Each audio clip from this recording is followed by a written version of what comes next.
Hello and welcome back to the Owl's Nest, your nighttime sanctuary for timeless wisdom, calming narration, and peaceful sleep. Tonight we'll be returning to the Art of Seduction by Robert Greene, this time exploring one particular part of the book in more detail, the 9 seductive characters Greene describes, and the different kinds of pull each one carries. Before we begin, get into a comfortable position and allow your body to fully relax. These narrations are best experienced with headphones, so you can be fully immersed in the voice and the subtle binaural beats designed to support deep relaxation. There is nothing you need to analyze or remember.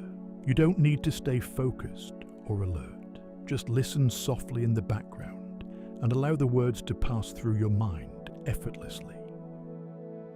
As the narration fades, the binaural beats will continue, helping you sink into deeper rest, while your subconscious quietly absorbs the themes and ideas. If you enjoy these journeys into timeless books and hidden wisdom, consider subscribing to the Owl's Nest so you don't miss what comes next. Now, take a slow breath in and gently let it go. Let the thoughts of the day begin to fade. Allow your eyes to close whenever you're ready, and we'll begin. 9 faces of the same quiet power. Early in his book, Greene makes a suggestion that shapes everything that follows, that there isn't just one way to be seductive. There are many. Different temperaments, he observes, create different kinds of pull. And history is full of people who mastered their own particular version of it. He sketches out 9 distinct characters, each drawing people in through a different quality entirely. None of them, he's careful to note, is superior to the others. Each simply works through a different emotional door. Tonight, we'll drift gently through each of these 9, one at a time, unhurried, the way you might wander slowly through the rooms of a large, quiet house at night. You don't have to hold onto any of this too tightly. Just let it drift over you like a slow-moving cloud, here for a moment and then gone, making space for the next thought to arrive. The Siren. The first character Greene describes is one built entirely around fantasy and pure pleasure. This figure offers an experience of intensity, a sense that being near them means stepping outside ordinary caution, into something more vivid, more alive. Greene traces this archetype back through myth and history alike, figures who represented an almost irresistible, slightly dangerous allure. What makes this type work, he suggests, isn't manipulation exactly. It's total confidence in one's own desirability, worn without apology or hesitation. There's no anxious seeking of approval here, only an unshaken comfort with being wanted. The risk, Greene notes, is that this intensity can burn out quickly if there's nothing beneath the surface to sustain it. But at its best, this character offers something rare. A taste of pure, consuming fantasy, however brief. Greene points out that this archetype has historically appeared across cultures, in myths and legends, that all seem to circle the same basic warning and fascination, that some presences are compelling precisely because they promise an experience beyond ordinary caution. The lesson isn't to imitate recklessness, but to understand how much of this pull comes from simple, unapologetic self-possession. Let that idea settle now, softly, without needing to hold on to it. Just fantasy, drifting past like warm smoke and then gone. The Rake. The second character is defined by freedom and a kind of joyful disregard for convention. Greene describes this figure as someone who seems entirely unbothered by rules, social expectations, or the need to be respectable. There's an appeal in that ease, a sense that being near them offers permission to loosen your own restraint, if only for a while. This character tends to be playful, a little unpredictable, and unmistakably present in the moment. Greene suggests the appeal here isn't recklessness for its own sake, but the liberating feeling of being fully wanted, without pretense or careful calculation. Of course, he notes, this same freedom can tip into carelessness if unchecked, but handled with any self-awareness, it becomes a kind of magnetic lightness, someone who makes life feel a little less serious, a little more alive. Greene traces this archetype through history's famous charmers and adventurers, noting that what actually sustained their appeal, beyond the surface rebellion, was a genuine enjoyment of life itself. People are drawn less to the rule-breaking, he suggests, and more to the obvious pleasure someone takes in living freely. The ideal lover. The third character Greene describes works through a very different quality: the ability to sense exactly what another person longs for, and quietly become that for a time. This figure listens closely, notices unspoken needs, reflects back whatever the other person seems to be missing: adventure, tenderness, admiration, whatever the moment calls for. It's less about a fixed personality, Greene suggests, and more about a rare, attentive flexibility. The appeal here is being deeply, specifically understood, as though someone had reached past the usual small talk, straight into what you actually wanted, without needing to be told outright. Greene is careful to note the fine line this character walks between genuine attunement and simply telling people what they want to hear. At its best, though, this quality comes from real curiosity about another person rather than performance. He suggests this type requires more discipline than it appears to from the outside. It means setting aside your own preoccupations long enough to truly notice someone else. A skill that sounds simple, but that very few people actually practice consistently. And maybe, as you rest here tonight, you can offer that same quality of attention to yourself, noticing what you actually need in this moment, which right now is only rest. The dandy. The fourth character plays with something more androgynous and more theatrical, a figure who blends traditionally masculine and feminine qualities into something entirely their own. Greene describes this type as endlessly fascinating precisely because they resist easy categorization. There's a boldness in how they present themselves, a comfort blurring the usual lines, favoring style, wit, and self-invention over convention. The pull here comes from novelty and daring, the sense of encountering someone who has clearly built themselves deliberately, rather than simply following whatever template was handed to them. This character requires a certain fearlessness, Greene notes, a willingness to stand out even when standing out invites scrutiny. But that same fearlessness is often exactly what draws people's fascinated attention in the first place.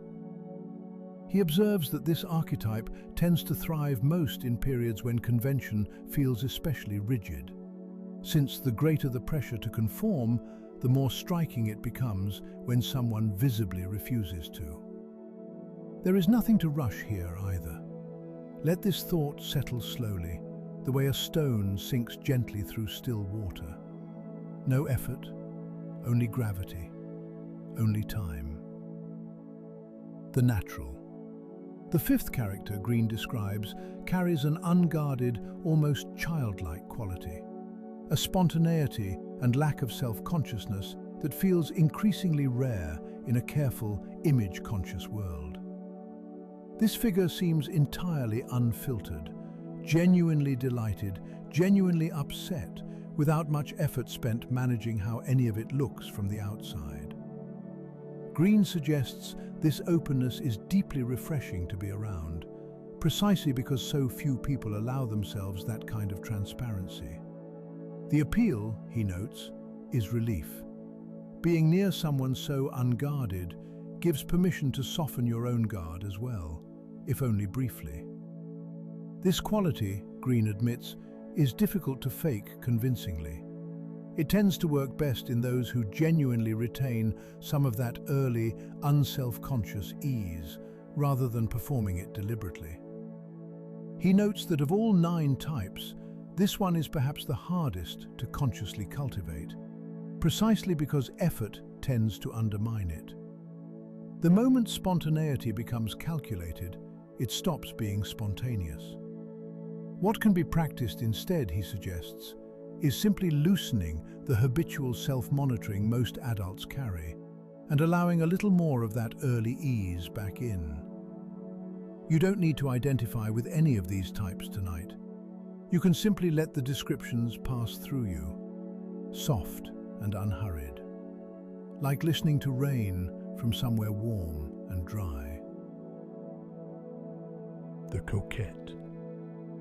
The 6th character works through a careful rhythm of advance and retreat. Greene describes this figure as someone who offers warmth, then gently withdraws it, creating a push and pull that keeps attention consistently engaged. Interest is given generously in one moment and playfully withheld in the next. This isn't cruelty in Greene's telling, but rhythm. Constant, uninterrupted closeness can flatten desire over time. A little variation, a little unpredictability keeps curiosity alive far longer than steady, uneventful affection ever could. The skill here, he notes, lies in balance. Enough warmth that the other person doesn't give up entirely. Enough distance that they never feel fully certain. Handled thoughtfully, rather than manipulatively, this rhythm becomes almost like a shared game, rather than a one-sided tactic. Greene is quick to distinguish this from cruelty or coldness. The intention isn't to hurt or confuse, but to preserve a sense of aliveness in the connection. The same way a piece of music needs both rests and notes to feel like music at all, rather than one long, unbroken tone. The charmer. The 7th character relies almost entirely on attentiveness and social grace. Greene describes this figure as someone deeply skilled at making other people feel good about themselves through genuine compliments, careful listening, and an ability to adapt smoothly to whatever mood a room requires. Unlike some other types, the charmer's appeal is rarely about mystery. It's about warmth, freely given. The danger Greene points to here is insincerity, charm that feels hollow the moment it's noticed as a technique rather than genuine interest. The most effective version of this character, he suggests, blends real social skill with authentic warmth rather than empty flattery. Done well, this quality makes people feel instantly at ease, valued, seen, comfortable, almost without effort. Greene notes that this type tends to age particularly well, unlike some of the others that rely more heavily on youth or striking looks. Genuine warmth and social ease, cultivated over a lifetime, only tend to deepen with practice. The charismatic. The 8th character carries a quality that's harder to pin down precisely, an almost magnetic self-belief that seems to radiate outward, drawing people in without any obvious effort. Greene links this quality to inner conviction, a strong, settled sense of purpose or self that others find themselves quietly drawn toward, almost as though standing near a source of warmth on a cold day. This character rarely tries to seduce directly. Instead, people find themselves seeking their approval, their attention, their closeness. This kind of presence, Greene notes, is difficult to manufacture artificially. It tends to emerge from genuine self-assurance, built over time, rather than any specific technique that can simply be copied. He points to historical leaders and figures who held rooms simply by entering them, and suggests the common thread wasn't charisma as some mysterious gift, but a deeply settled belief in their own purpose, communicated wordlessly through presence alone. There's a quiet lesson tucked into this one, that sometimes the most magnetic thing a person can offer is simply a settled, undivided sense of themselves. The star. The ninth and final character Greene describes draws power from image and from a kind of glowing, larger-than-life presence. This figure seems to exist slightly outside ordinary reality, Greene suggests, carefully curated, a little untouchable, more idea than person in the minds of those drawn toward them. There's a deliberate distance here, one that fuels imagination and longing, rather than closing it down through over-familiarity. Greene notes that this quality often works at scale, drawing the fascination of many people at once rather than the closeness of just one. The appeal lies in aspiration, wanting to be near something that feels, however briefly, larger than everyday life. The cost of this distance, he observes, is a certain loneliness, hidden behind the glow. Being desired by many from a careful distance isn't quite the same as being truly known by anyone in particular.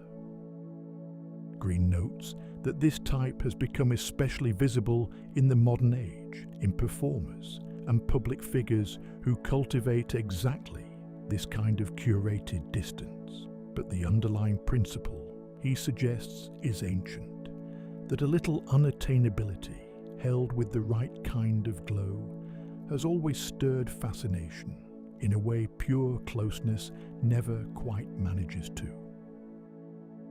You can let that quiet thought rest gently here too. Tonight, there is no distance required, only closeness with your own quiet rest. Recognizing your own blend. Greene is careful to note that almost no one fits neatly into just one of these 9 categories. Most people, he suggests, carry a blend, perhaps warmth from the charmer, a touch of the natural's openness, occasional flashes of the coquette's playful rhythm. Rather than choosing one to imitate, Greene's real suggestion is subtler, to notice which qualities already feel most natural to you and gently develop those further, rather than forcing yourself into an unfamiliar shape. The goal, he suggests, was never to become someone else entirely. It was always to become more fully, more confidently, whatever you already are underneath the caution and self-consciousness that usually gets in the way. Closing reflection. If there is one thread that ties all 9 of these characters together, it is this: that allure takes many shapes, but it always comes from the same place, a comfortable, undefended relationship with who you actually are, expressed without apology. You don't need to remember any of this. It has already settled somewhere deep, quietly folding itself into the edges of your mind the way tonight's thoughts are folding into stillness. There is nowhere to be, nothing to do, only this soft darkness and the gentle hum of sound around you. Let your body sink a little heavier into wherever you're resting. Let your breath grow slower, longer, further apart. And whenever you're ready, let go completely and drift into sleep.